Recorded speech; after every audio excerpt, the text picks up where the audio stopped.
దానికి తగ్గట్టు తగ్గించేస్తున్నారు. అది కూడా అరెకరం నుంచి మొదలుపెట్టి ఇవాళకి 3 ఎకరాల వరకు కంప్లీట్ అయిపోయింది. సో మిగిలిన వాళ్ళకి ఎప్పుడు వస్తుంది అని ఇన్ని నెలల ప్రాసెస్లో మిగిలిన వాళ్ళకి ఎప్పుడు వస్తుంది, ఆల్రెడీ పంటలు వేసే టైం అయిపోతుంది కాబట్టి వాళ్ళకి ఎప్పుడు వస్తుంది అని. అట్లే కళ్యాణ లక్ష్మి తీసుకుందాం, పెళ్లిళ్ళ సీజన్ అయిపోతుంది, వాళ్ళకి ఇంకా కళ్యాణ లక్ష్మి రాలే. ఇచ్చే ₹1,00,000తో పాటు తులం బంగారం ఇస్తామన్నారు. తులం బంగారం కాదు కదా, ఆ వచ్చే ₹1,00,000 కూడా రావట్లేదు. ఇట్లా ఏ ఒక్కటి చూసుకున్నా కూడా వాళ్ళ దాకా చేరట్లేదు. ఈ వైఫల్యాలనే రేపు మేము ప్రజల్లోకి తీసుకువెళ్తాము, అదే మేము అడుగుతున్నామని ప్రతిపక్షాలు అంటున్నాయి. మేడం ఒకటి అయితే ఇప్పుడు నేను ఒకటి చెప్పదలుచుకున్నాను మేడం. యాక్చువల్ విషయం ఏంటంటే సరే చాలా అంశాలు మీరు చాలా ప్రస్తావించారు కాబట్టి చెప్తున్నా. సరే గత ప్రభుత్వాన్ని దీంట్లో లాగి మేము సాకుగా చూపించే ప్రయత్నం నాది కాదు, కానీ ఒక మాట అయితే మీకు చెప్పాలి మేడం. ఇందాక సార్ చెప్పినట్టు రైతు భరోసాని 16,000కు మేము పెంచుతామని చెప్పి వాళ్ళ ఎలక్షన్ టైంలో కూడా 2023లో కూడా వాళ్ళు చెప్పారు. 2018లో మేడం 2018లో ఎలక్షన్ మేనిఫెస్టోలో భాగంగా మేము నిరుద్యోగ భృతి కింద 3,000 ఇస్తామని చెప్పి అప్పుడు ఒక మాట అనుంటే, దానికి కేసీఆర్ గారు ఏమన్నా అంటే 3,116 ఇస్తామని చెప్పారు అన్నమాట. సో దానికి 5 సంవత్సరాలు పట్టింది. బట్ మాకు ఇంకా 4 సంవత్సరాల టైం అయితే ఉంది, ఏది చేయడానికి మాకు ఒక అవకాశం అయితే ఉంది. సో ఏదైతే మేము అనుకున్నామో కొన్ని కంటిన్యూస్ ప్రాసెస్లో నడుస్తున్నాయి, వాటిని పేరు మార్చో ఇంకో చేసి మేము దాన్ని గేల్ చేయడానికి పోయే ప్రాసెస్ అయితే నడుస్తుంది. ఆ నడిచే క్రమంలో ఇందాక మీకు నేను ఆల్రెడీ వివరణ ఇచ్చిన, మళ్ళీ ఆ సబ్జెక్ట్లో మళ్ళీ మేము వెళ్ళదలుచుకోలేదు. కాకపోతే ఇందాక సార్ చాలా వ్యాలిడ్ పాయింట్ చెప్పారు మేడం, ఎందుకంటే చాలా వ్యాలిడ్ పాయింట్ అది. ఎందుకంటే మనం థింక్ చేయాల్సిన పాయింట్, మనం దాని మీద డిస్కస్ చేయాల్సిన పాయింట్, దాన్ని మనం ఈ తెలంగాణ ప్రజలకు తెలియజేయాల్సిన పాయింట్. సో సార్ నేను ఏమంటున్నా అంటే సార్, నేను అంటే 1 to 10th వరకు నేను గవర్నమెంట్ స్కూల్లో చదివచ్చాను సార్. నేను ప్రైమరీ స్కూల్లో కానీ అంటే అన్ని నేను చూసి వచ్చినాను కాబట్టి చెప్తున్నాం సార్. సార్ మీరు చూడండి, తెలంగాణ రాష్ట్రంలో 2014 కంటే ముందు ఏ స్కూల్స్ అయినా సరే సొంత బిల్డింగ్లో నిర్మాణం జరిగేది. ఆ నిర్మాణంలో భాగంగా ప్లే గ్రౌండ్స్ ఉండేవి, అదేవిధంగా ప్రాపర్ వేలో రిక్రూట్మెంట్స్ ఉండేవి. ఎంతైతే మనం ఒక విలేజ్ ఉంటే ప్రతి విలేజ్కి ఒక ప్రైమరీ స్కూల్ ఉంటుంది, ఆ 4-5 విలేజ్లను కలుపుకొని ఒక మెయిన్ స్కూల్ అయితే ఉండేది మేడం. కానీ 2014 తర్వాత ఏం జరిగిందంటే మేడం, చాలామంది ఇంజనీరింగ్ కాలేజెస్ని వాళ్ళ పర్మిషన్స్ క్యాన్సిల్ చేశారు. బీఆర్ఎస్ పార్టీ గవర్నమెంట్ అప్పుడు పర్మిషన్ క్యాన్సిల్ చేస్తే వాళ్ళందరూ ఏం చేశారంటే పుసుక్కున్న దీంట్లో బీఆర్ఎస్ పార్టీలో అందరూ చేరికలు స్టార్ట్ అయినాయి. ఎవరైతే ఇంజనీరింగ్ కాలేజ్ యాజమాన్యాలు ఉన్నాయో వాళ్ళందరూ దీంట్లో చేరి ఏం చేశారంటే మేడం, వాళ్ళ కాలేజీలోని పర్మిషన్ ఇచ్చేసిన తర్వాత అదే కాలేజీలను, అదే బిల్డింగ్లను, గ్రౌండ్స్ లేని బిల్డింగ్లను, ఇంజనీరింగ్ కాలేజ్ అప్పుడు ఇబ్బడిగా రావడం వల్ల వాటిని గ్రౌండ్స్ లేకుండా ఉండే ప్రక్రియ ఉండే. అదే ఇంజనీరింగ్ కాలేజ్ని గురుకులాల కోసం అద్దెకి తీసుకున్న సందర్భాలు ఉంటాయి. అది ఎంతవరకు పోయిందంటే మేడం, ఆ 10 సంవత్సరాల వరకు కొత్త బిల్డింగ్ కట్టడానికి ఇన్ఫ్రాస్ట్రక్చర్ ఇదవుతుంది, ఆల్రెడీ క్యాన్సిల్ చేసిన బిల్డింగ్ని అది మనం ఓన్ చేసుకోవాలి, మన పార్టీ నాయకులు కదా అని చెప్పి వాళ్ళకు ఎట్లా పడితే అట్లా ఇది చేస్తే లాస్ట్కు మొన్న దసరా నాడు మీరు దీంట్లో అద్దె కడితేనే పిల్లలకు ఎలో చేస్తామని చెప్పి దాన్ని బిల్డింగ్ని తాళం వేసే ప్రక్రియ జరిగింది. మేడం విజిత గారు మీరు గమనించండి, సరే తెలంగాణ రాష్ట్రం భారతదేశం ఎక్కడైనా సరే ఒక గవర్నమెంట్ ఇన్స్టిట్యూషన్ని తాళం పెట్టి మరి విద్యార్థులు లోపలికి రానియకుండా ఘట్టం జరుగుండేనా? ఫీజుల కోసమో లేకపోతే అద్దెల కోసమో జరుగుండేనా? అంటే ఆ స్థితికి ఎందుకు దిగుతారినాము? మేము గురుకులాన్ని నిర్మాణం చేసినని చెప్పి గర్వంగా చెప్పుకుంటున్న బీఆర్ఎస్ పార్టీ కానీ బీఆర్ఎస్ పార్టీ నాయకులు కానీ ఒకటైతే నేను స్పష్టం చేయదలుచుకున్నది ఏంటంటే మేడం, తెలంగాణ రాష్ట్రంలో అద్దె భవనాలు ఎట్లుంటాయంటే మేడం, ఇప్పుడు మీరు హైదరాబాద్లో చాలా చూడండి, అంటే గురుకులాలు ఎస్టాబ్లిష్మెంట్ చేసినామని వాళ్ళు అంటున్నారు కదా, కేవలం ఒక 20 మంది 30 మందికి, ఒక 30 మంది 40-50 మందికి ఒకటే బాత్రూమ్ ఉంటుంది. ఎందుకంటే వాళ్ళ అనుకూలంగా అద్దెలు ఏంది వాళ్ళకు అనుకూలంగా కట్టుకుంటారు, కానీ మనకు అనుకూలంగా కట్టారు కదా. కాబట్టి గవర్నమెంట్ ఇన్స్టిట్యూషన్కి ప్రైవేట్ ఉన్న అంశాలకు ఉన్న డిఫరెన్సెస్ ఇది. సో దాంట్ నుంచి ఇప్పుడు నిజంగా చెప్పాలంటే ఇట్స్ అ పెయిన్ఫుల్ థింగ్, మేము దాన్ని ఒప్పుకుంటున్నాం సార్, ఇది పెయిన్ఫుల్ థింగ్. అది ఏ గవర్నమెంట్లో కూడా ఇట్లా జరగదు, ఎందుకంటే మేము కూడా గవర్నమెంట్ స్కూల్ చదువుతున్నాం కాబట్టి చెప్తున్నాం మేడం.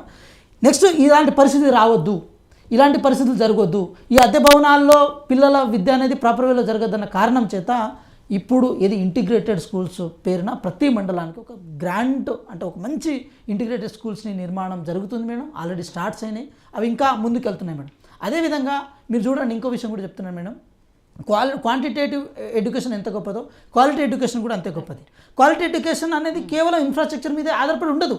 సరే కొన్ని ఫెసిలిటీస్ అనేది అవసరం కాదని అంటలేము. At the same time quality education అనేది రిక్రూట్మెంట్ మీద ఆధారపడి ఉంటుంది. టీచర్స్ రిక్రూట్మెంట్ కానీ లేకపోతే మిగతా రిక్రూట్మెంట్ కానీ ప్రాపర్ వేలో జరిగితేనే ఒక ప్రాపర్ ఎడ్యుకేషన్ వస్తుంది మేడం.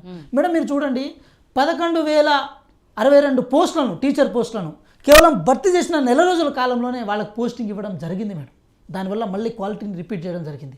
ఎప్పుడైతే ఇప్పుడు వాళ్ళు ఏమన్నారు, సంఖ్య తగ్గుతుంది కాబట్టి స్కూల్ని మూసేస్తున్నాం అన్నారు.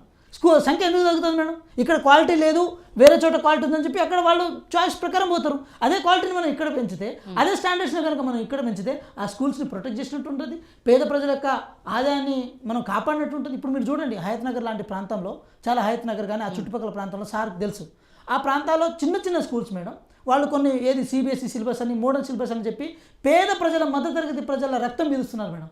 అలాంటి పరిస్థితులు దాపరచొద్దని చెప్పి దీన్ని ఒక యజ్ఞంగా గౌరవ ముఖ్యమంత్రి గారు మార్చారు. వారి చేతిలో విద్యాశాఖ ఉండి ఆ విద్యాశాఖ ద్వారా ఒక చాలా ప్రాపర్ ఛానలైజ్ చేసే ప్రయత్నం చేస్తున్నారు. మేము ఏమంటున్నాను మేడం, డెవలప్మెంట్ కానీ సంక్షేమాన్ని స్ట్రైట్ ఫార్వర్డ్లో ఒక అంశంలో మనం చూడడానికి లేదు మేడం.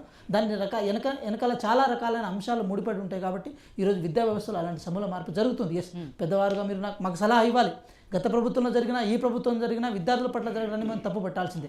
నేను ఇంకో మాట కూడా నేను కంక్లూడ్ చేయదలుచుకున్నాను మేడం. నేను ఒక ఉస్మాన్ యూనివర్సిటీ విద్యార్థిని. ఉస్మాన్ యూనివర్సిటీ మేము చదివేటప్పుడు ఇప్పటికీ we can go to Osman university, మనం ఇప్పుడు వెళ్ళొచ్చు. స్కాలర్షిప్ విషయంలో కానీ, మెస్ ఛార్జీల విషయంలో కానీ, కాస్మెటిక్ ఛార్జీల విషయంలో కానీ, మెస్ల విషయం, నేను ఎల్ఎల్బి నేను 3 సంవత్సరాలు చదువుతాను మేడం. నేను కేవలం మెస్ తిన్నది 10 నెలల కాలం మీద మేడం. కేవలం 10 నెలల కాలం మాత్రమే నేను మెస్ తిన్నా.